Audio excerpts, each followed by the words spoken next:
बात की एक बार। नंबर 1 चैनल के नंबर 1 शो कच्चा चिट्ठा में आप सभी का स्वागत है। आपके साथ मैं हूं सबीना तामंग देशमुख। कच्चा चिट्ठा में आज बात इजरायल को भड़काने वाले उस कदम की जिसकी चिंगारी जापान तक पहुंच चुकी है। रेड सी यानी लाल सागर की मिस्ट्री ने इस वक्त इजरायल और अमेरिका को बहुत ही ज्यादा डरा दिया है। वो खौफ के साए में है। 10 मिनट के एक कमांडो ऑपरेशन ने अब वर्ल्ड वॉर का बड़ा खतरा कुछ इस तरह से पैदा कर दिया।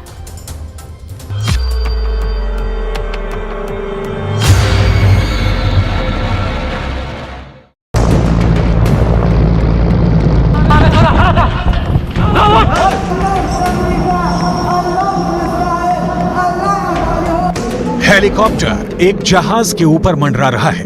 हेलीकॉप्टर की कोशिश है कि वो किसी तरह शिप पर उतर जाए। खतरा बहुत ज्यादा है।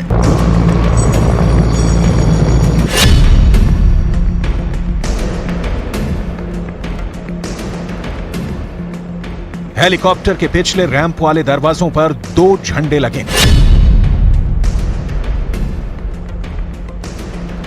एक है यमन का झंडा और उसके नीचे है फिलिस्तीन का फ्लैग। ये लाल सागर है। दुनिया इसे रेड सी के नाम से जानती है।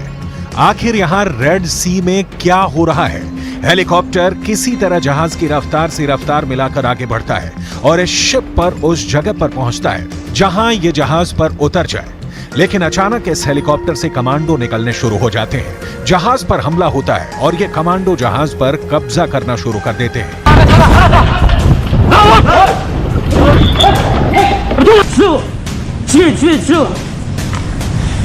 AK-47 और बाकी हथियारों से लैस ये कमांडो जहाज पर आगे बढ़ते हैं। हेलीकॉप्टर फौरन जहाज से उड़ जाता है। क्या हो रहा है किसी को नहीं मालूम। ये कमांडो जल्दी से जल्दी जहाज के ब्रिज की तरफ बढ़ते हैं। ब्रिज यानी वो जगह जहां से पानी के जहाज को कंट्रोल किया जाता है। शिप के स्टाफ की तरफ राइफल ताने ये सभी हमलावर जहाज के ब्रिज में दाखिल हो जाते हैं और फिर क्रू मेंबर्स हैंड्स अप करके हमलावरों की इस टीम के आगे सरेंडर कर देते हैं। रेड सी में चलते हुए जहाज पर अचानक ऐसा क्या हुआ कि ये हमला रेड सी की सबसे बड़ी मिस्ट्री बन गया। 2 मिनट के अंदर कैसे पूरे जहाज को इस कमांडो टीम ने अपने कब्जे में ले लिया और इनका मकसद क्या है? शिप के ब्रिज पर कंट्रोल करने के बाद इन हमलावरों का कब्जा बाकी जहाज पर होने लगता है और फिर लगते हैं वो नारे जो यमन के हूती विद्रोही अमेरिका और इजरायल के खिलाफ लगाते हैं।